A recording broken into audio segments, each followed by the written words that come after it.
Shri Akoijam. Thank you, Madam Chairperson. First of all, this budget should have been discussed on the floor of the State Assembly. The fact that it has been brought to the Parliament House tells you about the anomaly. This is not a regular thing that the state budget is discussed on the floor of the House here. But there is a story about why this budget is here and what does this budget speaks of. First of all, it speaks of the exclusions and the contemptuous nature in which the present government has dealt with the state of Manipur. The number will speak, the measures that is reflected on the budget speaks. We have talked a lot about Prime Ministers not visiting the state. Initially, at the beginning of the crisis in 2023, I was heard that the Prime Ministers did not visit. Today, I'm almost indifferent. Whether he visits the states or not does not matter anymore. But the rest of the country should know that there is no visa issue for the Prime Minister to visit the country. He may go to Ukraine and talk about peace, and his own citizens have been slaughtered and more than 60,000 people have been rendered homeless. This kind of a behavior can never be justified by anybody who swears by nationalism. It can only be done by those who swear by pseudo-nationalisms and who has a peculiar idea of nation that thrives on excluding people. Now let me talk about this budget in two ways. What does these numbers speak of? The first one is this, a clear sense of the state of economy of this state called Manipur. Look at the fiscal liabilities. It's 37.07% of the GSDP. What does it speak of? It speaks of a terrible state of an economy, the debt burden that the state witnesses.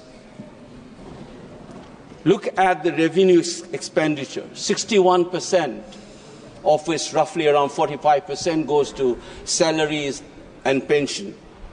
Look at the capital expenditure, 39%. What kind of a development project or development of the state that you can sense from these numbers? Or for that matter, you look at this non-tax revenue component, 1%. I thought that this budget would have schemes to deal with this basic economic anomalies of the state. For instance, trying to look for additional or diversification of the additional sources for the non-tax revenue of the state. No, we don't have that image here. I thought that there would be measures to deal with this debt burden. There's nothing of that kind. This is a normal aspect of any budget that you expect this budget to reflect, but we don't have. But over and above this, you have this crisis for 21 months. Does that budget reflect anything on that? No, nothing of that kind. 60,000 people, how do you expect that kind of economy of a state to deal with this crisis without the help of the center? We are not asking for UN interventions. We are not asking for international financial institutions to help Manipur. We are asking for additional source of money from the federal government as a constituent state of India. You don't get anything. How do we deal with this 60,000 people who are rendered homeless, villages wiped out, women and children suffering, children not able to go to school? Had this crisis been there in Bihar or UP, you would have felt the nation in you for you to reflect on your budget. The kind of exclusions that I have been trying to brought up in this house. Remember that Gandhi was thrown out of the train. How does he felt? He thought that he was a barrister. He thought he is entitled to that compartment in the train. He was thrown out of that. Bankim Chandra Chattopadhyay, when he was told that India does not have history. That sense of invisibility is what this government has been doing. Nothing of this kind has been mentioned in your presidential speech. You've been trying to make us invisible, our tragedy as insignificant. And you expect the people of this state to feel like any other Indians and be proud of being an Indian. People have begun to start asking questions about the relationship between our state and the Union of India.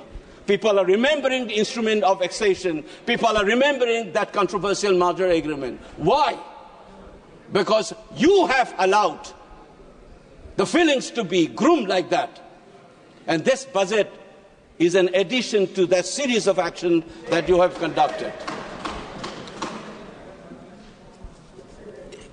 I'll give one more example, which I felt as I sat in this house and listened.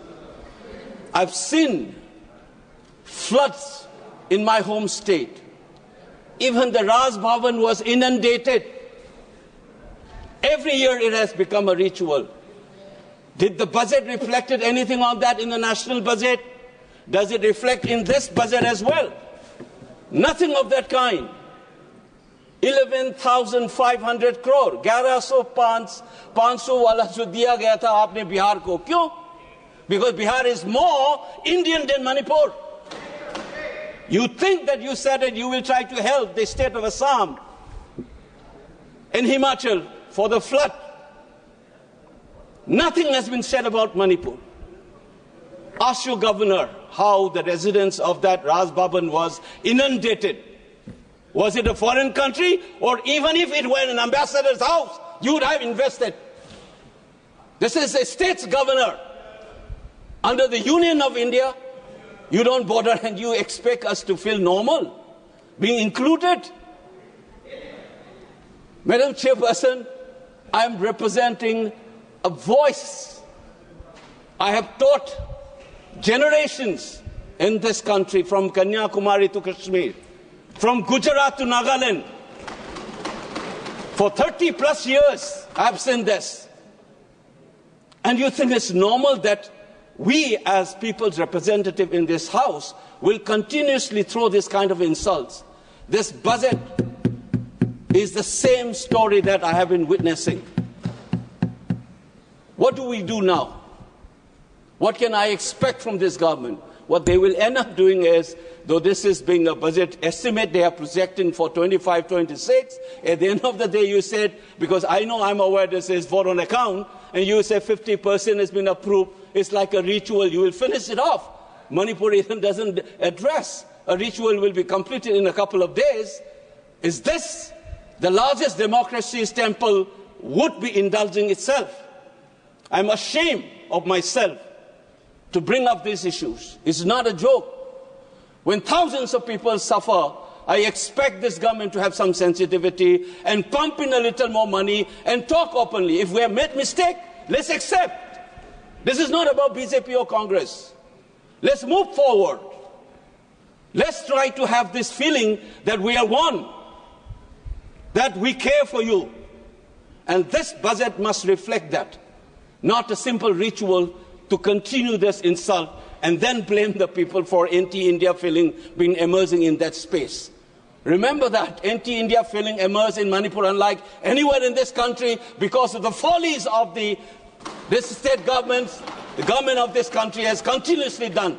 None other than the Home Secretary, a retired Home Secretary of the Union government, has said Manipuris have been insulted, and the only way to move forward is for even the Prime Minister or the President to apologize.